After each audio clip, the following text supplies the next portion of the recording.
ఏహే నీకేం తెలుసు? నేను చెప్పిందే కరెక్టు. అరే ఊకోవయ్యా, నాకంటే ఎక్కువ ఎరకనా నీకు? నీకంటే పదాకులు ఎక్కువనే చదివినా అని ఒకళ్ళు, మా అనుభవం అంత కాదు నీ ఏజ్లా అని ఇంకొకళ్ళు.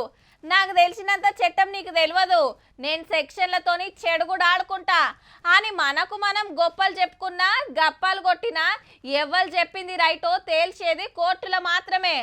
ఆడ ఏది ఫైనల్ అయితే గదే ఫైనల్, ఆడేది డిసైడ్ అయితే గదే డిసైడు. కాదు గీదు అంటే నడవది మళ్ళా. ఇప్పుడు గీ ముచ్చట దేనికి అంటారా? ఇగో గిందుకు. కార్ రేసింగ్ కేసులో రామన్న అరెస్ట్ పక్కా అంటాండ్రిగా. ఎందుకంటే కేసే కొట్టేయాలని హైకోర్టుకు పోతే గవేం నడువై చట్టం ముంగట అందరు ఒకటే ఏసీబీ ఎంక్వైరీ చేయాల్సిందే అని ఆర్డర్ వచ్చింది.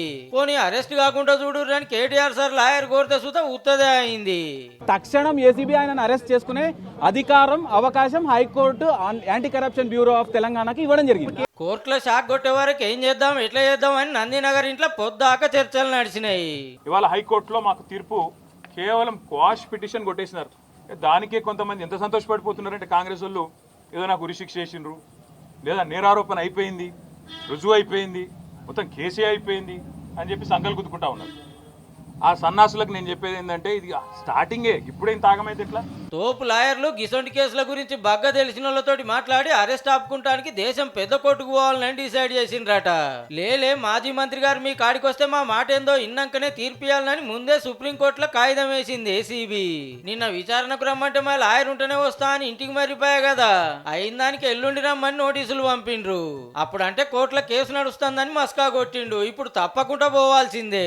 ఇంకో దిక్కు ఈడీ సుత నోటీసులు పంపింది 16 నాడు మా ఆఫీసుకు రావాలని. ఎట్లా చూసుకున్నా ఏదో ఒక కేసులో అరెస్ట్ గ్యారంటీ అని వకీళ్లు చెప్తున్న మాట.